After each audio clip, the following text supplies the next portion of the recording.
Cordial saludo, mi nombre es Jimena Cardona Barrios, soy estudiante de la Corporación Universitaria Minuto de Dios, pertenezco al programa LEIT, Licenciatura en Educación Infantil. Actualmente estoy cursando el tercer semestre. Este video va dirigido a la materia Práctica de Observación 2. Y pues vamos a hablar sobre el decreto 1421 del 29 de agosto del 2017. Empezaremos hablando de qué se trata este decreto, cuál es su origen. En este decreto se reglamenta más que todo en el marco de la educación inclusiva y en la atención educativa a la población con discapacidad. En este decreto se dice que todas las personas nacen libres e iguales ante la ley, recibirán la misma protección y trato de las autoridades y gozarán de los mismos derechos y libertades y oportunidades sin ninguna discriminación, ya sea por razones de sexo, de raza, de origen nacional o familiar, lengua, religión o opinión política o filosófica. También se menciona que el Estado promoverá las condiciones para que la igualdad entre las personas sean real y efectivas y adoptará además de esto medidas en favor en grupos discriminados o marginados. Aparte de eso, también el Estado protegerá especialmente a aquellas personas que por su condición económica, física o mental se encuentran en circunstancias de debilidad manifiesta y además de eso sancionará los abusos o maltratos que se hagan contra de estas personas. Para conocer más de este decreto me retrocederé un poco para contarles el porqué de su origen.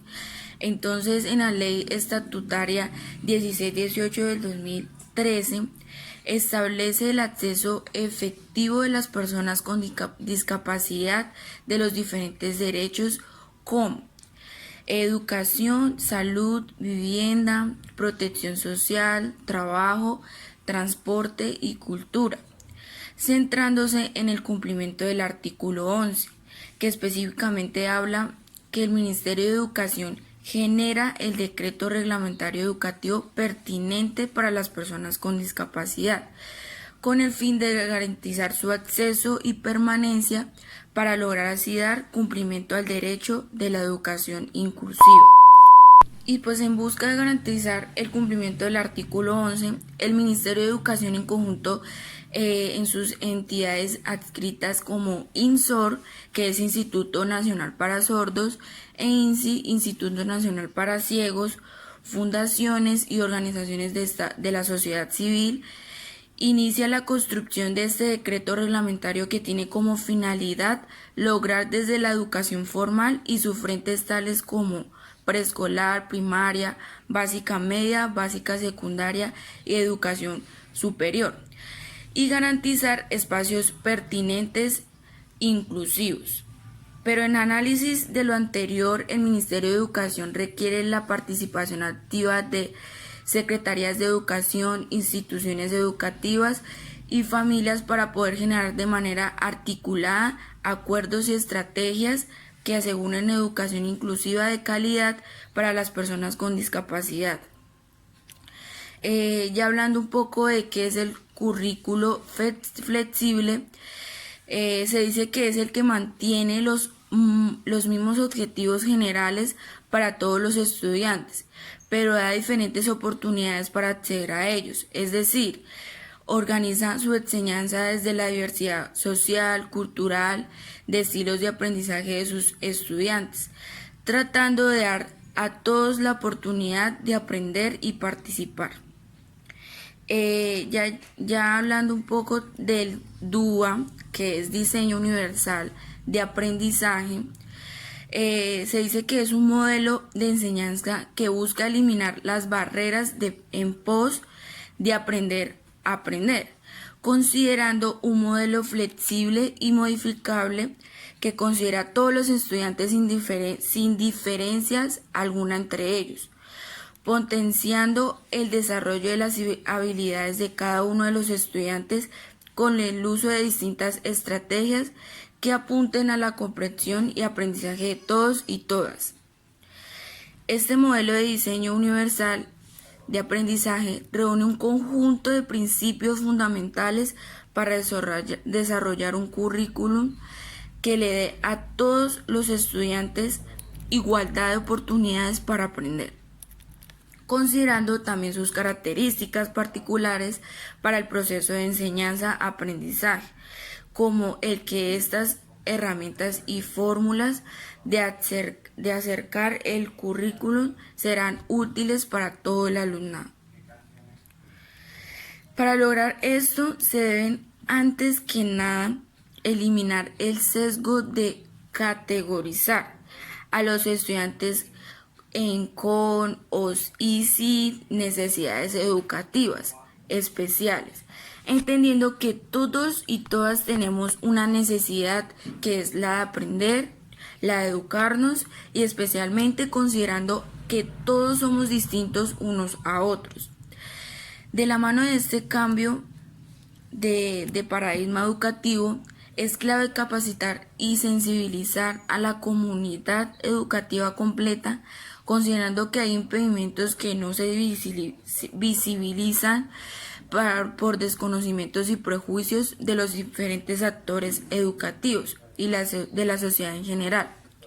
Pero para ser efectivo y realizable este modelo universal, se debe continuar avanzando en el aumento de las horas no lectivas, disminuir las evaluaciones de medición, dándoles un enfoque formativo, además de generar espacios de discusión, de reflexión y construcción constante de las comunidades educativas, incluyendo en ellas a los padres y a los apoderadores.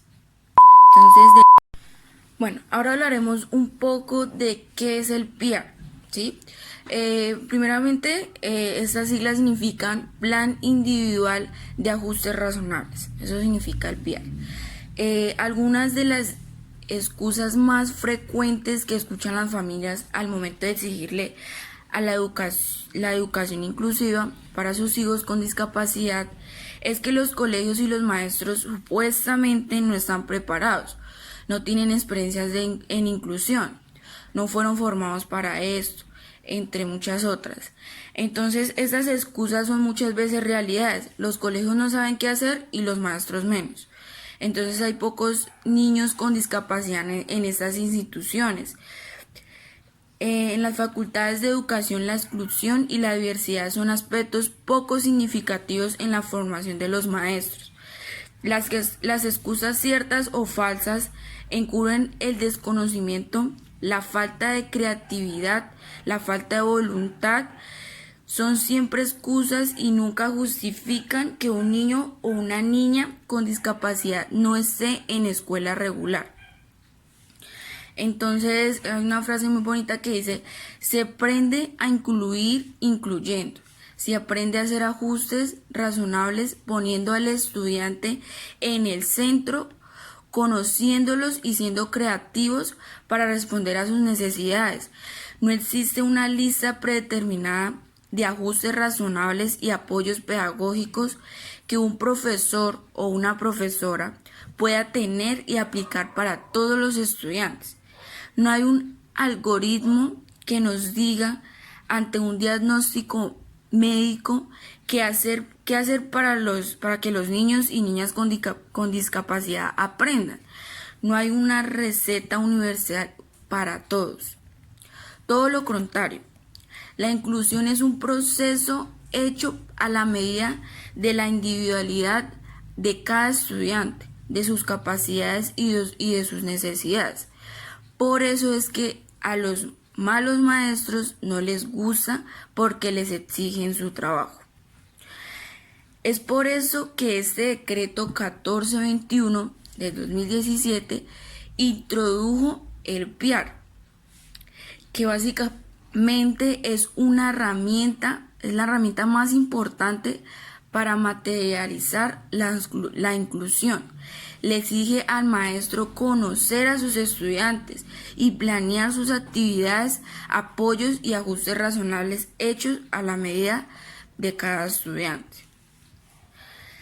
Entonces el PIAR básicamente es un plan, es un instrumento de planeación, una herramienta que permite contrastar el currículo para el grado escolar con las características del niño o niña con discapacidad para definir metas y objetivos con respecto al año escolar y establecer los ajustes razonables y apoyos pedagógicos.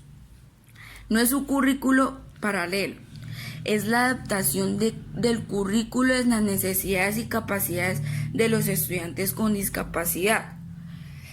También el PIAR es individual, es una herramienta hecha a la medida de cada uno de los estudiantes con discapacidad.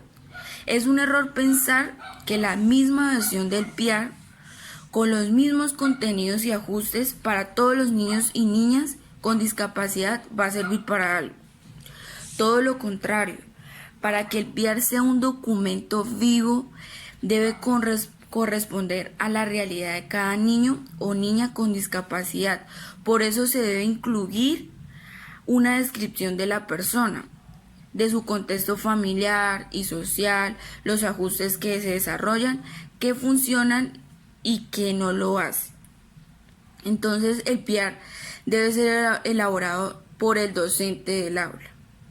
Con frecuencia, los docentes del aula, es decir, aquellos que tienen a su cargo un grupo de niños y niñas en un grado escolar, no asumen esta responsabilidad.